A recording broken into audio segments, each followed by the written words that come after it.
মানুষের উপকার, কল্যাণ, মানুষকে শান্তি দেওয়া, সম্মান এনে দেওয়া, মানুষের সমস্যার সমাধান করা, এই যে আজকে এই কাজটা করা হলো, এ দিয়ে তারা কি বার্তা দিলেন এখানকার মানুষকে? রেজাউল করিম ভাই আর ফিরে আসবে না, কিন্তু আপনারা সবাই আর বাড়বে না তো ভাই, কেমনে বাড়বে একটু শুনেন কষ্ট করে। তো উনি আর ফিরে আসবেন না, কিন্তু আপনারা তো সবাই আছেন ইনশাআল্লাহ ইনশাআল্লাহ ইনশাআল্লাহ আছি আমরা। এখানে তার কবর, আমি এই লাশের আমানত আপনাদের কাছে রেখে গেলাম। আমি বিচারটাও আপনাদের কাছে দিয়ে গেলাম। আপনারা দেখেছেন এ পর্যন্ত একজন আসামিকেও গ্রেপ্তার করা হলো না। স্পষ্ট দুবালকে আমার সহকর্মীটা খুন হলো, কে করলো সেগুলা অলরেডি ভিডিও ফুটেজে চলে গেছে সবার কাছে। এরপরে প্রশাসন কেন নীরব? ওসি উড্র করা হয়েছে, ইউএনএ উড্র করা হয়েছে, এটা কোনো সমাধান না। আমরা চাই যে অতি সত্বর এখানে প্রজাতন্ত্রের দায়িত্বশীল জিম্মাদার লোক হিসাবে ইউএনএ এবং ওসি পাঠানো হোক, যে কোনো দলবাজি করবে না।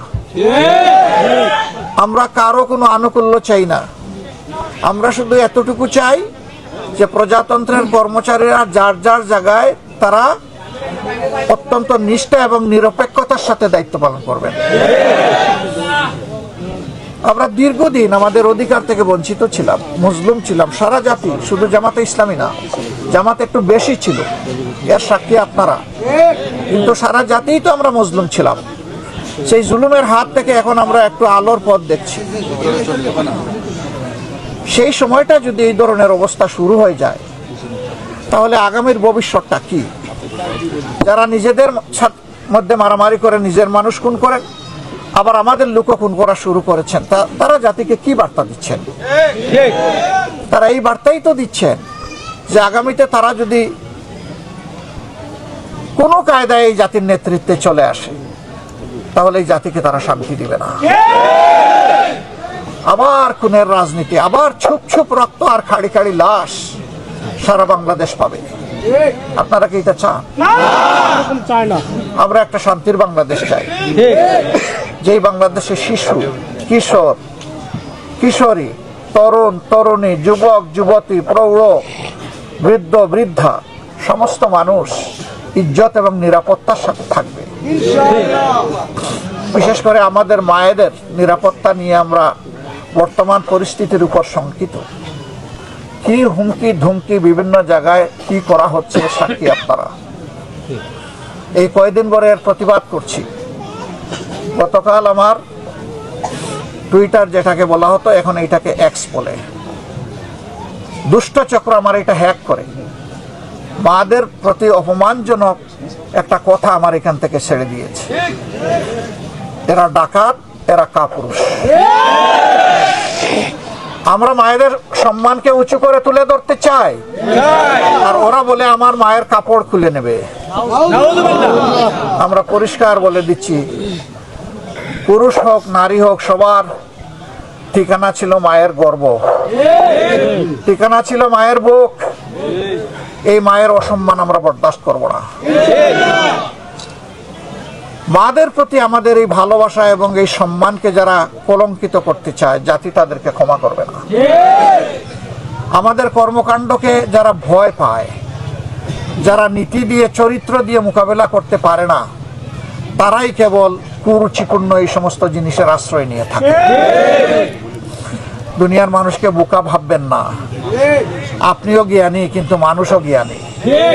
সব মানুষ সব মামলতবাজি, সব ধরনের ধান্দাবাজি ধরে ফেলে, এটা সময় লাগে না। আমরা আবারও বলবো, দোয়া করেন একটা শান্তির বাংলাদেশ আপনাদেরকে সাথে নিয়ে যেন আমরা করতে পারি। আমাদের মা বোনদের জন্য যেন একটা নিরাপদ বাংলাদেশ উপহার দিতে পারি। যুবক যুবতীদের হাতে যেন আমরা দেশ করার কারিগর হিসাবে কাজ তুলে দিতে পারি। আমাদের ভাই কারো কাছে বেকার বাতার দরকার নাই। আমাদের যুব সমাজ তার সম্মানের একটা কাজ চায়। আমরা ওই কাজের হাত হিসেবে ইনশাল্লাহ তাদেরকে তৈরি করব। ইনশাআল্লাহ। যারা এই উপকর্ম করেছেন আমি আল্লাহর দরবারে দোয়া করি আল্লাহ তাদেরকে হেদায়েত দান করুন। যারা মানুষ খুন করে ওই সময় হাদিসে এসেছে আল্লাহ তাআলা তাদের দিলের উপর থেকে ঈমানকে তুলে নিয়ে যান। ঠিক। তারা তওবা করুক, আল্লাহ তাদেরকে হেদায়েত দিন, তারা মানুষ হোক, তারা মানুষকে সম্মান করতে শিখুক, কল্যাণের ধারার রাজনীতিতে ফিরে আসুক, পৈশাচিক অমানবিক ধারার রাজনীতি তারা পরিহার করুক। আল্লাহ আমাদের সকলকে এই তৌফিক দান করুন। অনির্ধারিত এই সময়ে আমি বিশ্বাস করি আমার ভাই শহীদ রেজাউল করিম তার প্রতি আপনাদের ভালোবাসার কারণেই আপনারা এখানে এসেছেন এবং আমি এটাও বিশ্বাস করি একজন আলেমে দিন ছিলেন। এই ভালোবাসাটা আল্লাহর জন্য।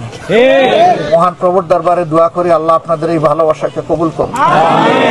এই ভালোবাসাকে আল্লাহ দুনিয়ায় শক্তিশালী এবং প্রসারিত করে দিন। এই ভালোবাসাকে আল্লাহ তাআলা জান্নাত পর্যন্ত পৌঁছে দিন। আমরা যেন সেখানেও পরস্পরের ভালোবাসার আপনজন হয়ে থাকতে পারি। আপনারা দোয়া করবেন, ভাইয়েরা দোয়া করবেন, মায়েরা দোয়া করবেন, আমাদের সালাম সবার কাছে পৌঁছে দেবেন। আল্লাহ তাআলা সময় সুযোগ দিলে আবারও আসবো ইনশাআল্লাহ। আমাদের দেহ যেখানেই থাকুক আমাদের ভাইয়ের জন্য মনের একটা কোণে এখানে পড়ে থাকবে ইনশাআল্লাহ। আমরা তাকে অন্তরে ধারণ করি এবং আমি বিশ্বাস করি এই এলাকার মানুষও তাকে সম্মানের সাথে ভালোবাসার সাথে অন্তরে ধারণ করবে। আল্লাহ তাআলা আপনাদের সম্মান বৃদ্ধি করে দিন। আল্লাহ তাআলা আমাদের ভাইকে ক্ষমা করুন, তার উপর রহম করুন এবং তার আপনজনকে আল্লাহ রাব্বুল আলামিন সবরে জামিল আতা করুন। রাব্বুল আলামিন তাকে এখন থেকেই জান্নাতের আলা দরজা দান করুন, জান্নাতুল ফেরদাউসের মেহমান হিসেবে কবুল করুন। সবাইকে অনেক শুকরিয়া। আসসালামু আলাইকুম ওয়া রাহমাতুল্লাহ।